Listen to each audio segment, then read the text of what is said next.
মেয়ে জাতি করে আমি আজকে থেকে ঘৃণা করি। আমি জীবনে আর কোনো মেয়ে জাতির কাছে যাবো না।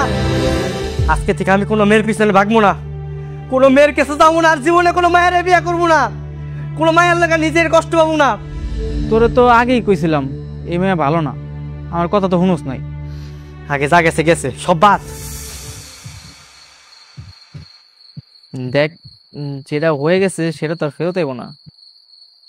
তুই শুধু শুধু এগুলো নিয়ে মন খারাপ করিস না।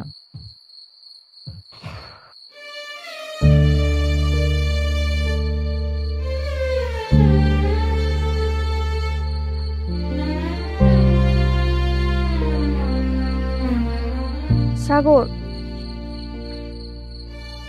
ওই জায়গায় এসে কে ওরে না যাইতে আমার চোখের সামনে যাইতে দিলাম। একটাবার আমার কথা শোনো। ওরে যাইতে কবি নাকি আমি না যামুগা? তোরাই থাক, আমি গেলাম। সাগর,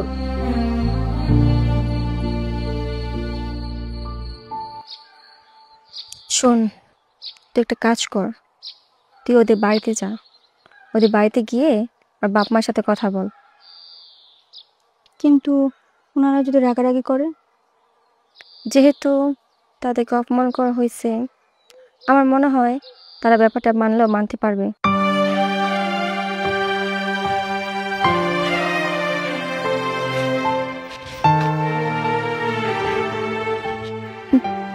চাচি, আসসালামু আলাইকুম। ওয়ালাইকুম সালাম। কি ব্যাপার মা, তুমি আমগো বাড়িতে? আমার সাগর কি আবার কোনো ঝামেলা করছে? না চাচি, আমি এমনিতেই আসছি। সাগরের মা, কি হয়েছে? আসসালামু আলাইকুম চাচা। ওয়ালাইকুম আসসালাম। আসলে সেদিন গ্রামবাসী সবার সামনে শুধুমাত্র আমার জন্যই আপনাদের এত বড় অপমানিত হতে হয়েছে। আমি আপনাদের কাছে মাফ চাইতে এসেছি, আমাকে মাফ করে দিন। আমি আসলে বুঝতে পারিনি বাবা এত বড় সিদ্ধান্ত নেবেন। দেখো মা, যা হওয়ার হয়ে গেছে। আমার সাগর অন্যায় করছে, তাই গ্রামবাসী আমগো শাস্তি দিচ্ছে। তোমার মাপ চাওয়ান লাগবো না। দেখো মা, আমাকে পোলাটা একটু জিদ্দি, তোমারে অনেক পছন্দ করে, তাই তোমার বিয়ে করতে চাইছিল, কিন্তু আসলে বুঝতে পারে না যে এইভাবে অপমান হইতে হইব। দেখো মা, আমার ছেলেটা তো খারাপ না। গ্রামবাসী মিলে যে সিদ্ধান্ত নিচ্ছে এটা তুমি ঘুমাইনা নিতে হইব।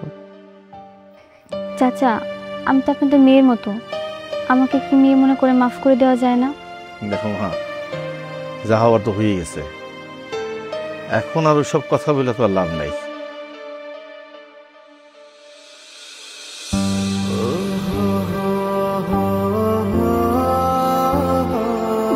চাচি, আমি তাহলে এখন আসি। হ্যাঁ, এটা তুমি কি কর?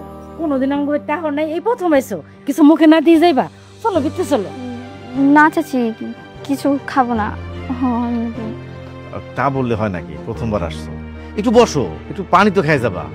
সাগর, তুই যারা আসস কে? আয়, তুই আয়।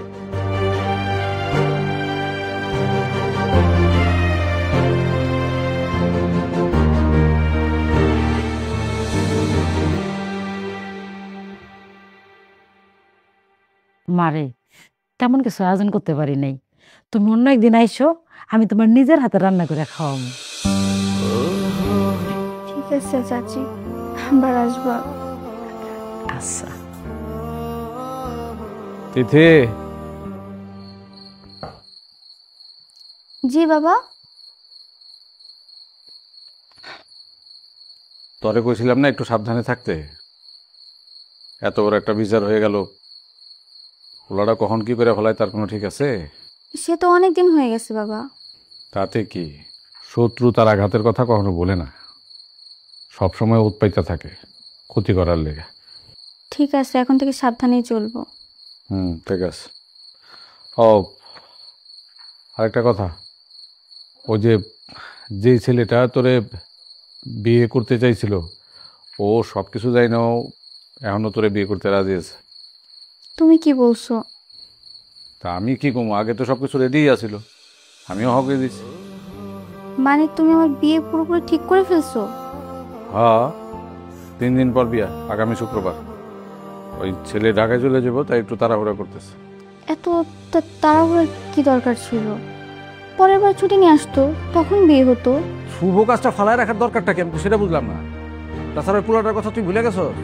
কোনো একটা অঘটন ঘটায় ফেলাইলে তখন কি হইব? ঠিক আছে বাবা, তুমি যা ভালো মনে করো তাই হবে। হ্যাঁ ঠিক আছে।